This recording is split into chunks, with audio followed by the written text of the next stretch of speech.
വർദ്ധിച്ചുവരുന്ന ലഹരി വിൽപ്പനയ്ക്കും ഉപയോഗത്തിനുമെതിരെ എരുമപ്പെട്ടിയിൽ ജാഗ്രതാ സമിതി രൂപീകരിച്ചു.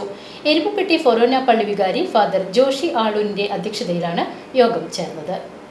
എരുമപ്പെട്ടി ഫൊറോന പള്ളി, എരുമപ്പെട്ടി ജുമാ മസ്ജിദ് മഹല്ല് കമ്മിറ്റി എന്നിവയുടെ നേതൃത്വത്തിൽ ക്ഷേത്ര കമ്മിറ്റി ഭാരവാഹികൾ, ജനപ്രതിനിധികൾ, സാമൂഹിക സാംസ്കാരിക രാഷ്ട്രീയ സംഘടനാ പ്രതിനിധികൾ, വായനശാലകൾ, വ്യാപാരി വ്യവസായി ഏകോപന സമിതി, പ്രസ് ക്ലബ്, ആക്സ്, ലയൺസ് ക്ലബ്, സ്കൂൾ PTA ഭാരവാഹികൾ, മതസംഘടനാ പ്രതിനിധികൾ എന്നിവരെ ഉൾപ്പെടുത്തിയാണ് ജാഗ്രതാ സമിതി രൂപീകരിച്ചത്. കോർഡിനേറ്റർ MA ഉസ്മാൻ പദ്ധതി വിശദീകരിച്ചു. എരുമപ്പെട്ടി ഗ്രാമപഞ്ചായത്ത് പ്രസിഡന്റ് S ബസ്തിലാൽ, ജില്ലാ പഞ്ചായത്ത് മെമ്പർ ജലീൽ ആദൂർ, ബ്ലോക്ക് മെമ്പർമാരായ MM Saleem, doctor VC Binoj, panchayat മെമ്പർമാരായ MC ഐജു, റീന വർഗീസ്, മഹല്ല് സെക്രട്ടറി MM നിഷാദ്, വായനശാല president KM Ashraf, press club president Rasheed Erumapetty, വ്യാപാരി president MV Babu master, Erumapetty school SMC chairman VS Sreejan, KC Davis, major KP Joseph, colonel Rajeena, PT Joseph, Biju Alpha, KK Yogesh തുടങ്ങിയവർ സംസാരിച്ചു.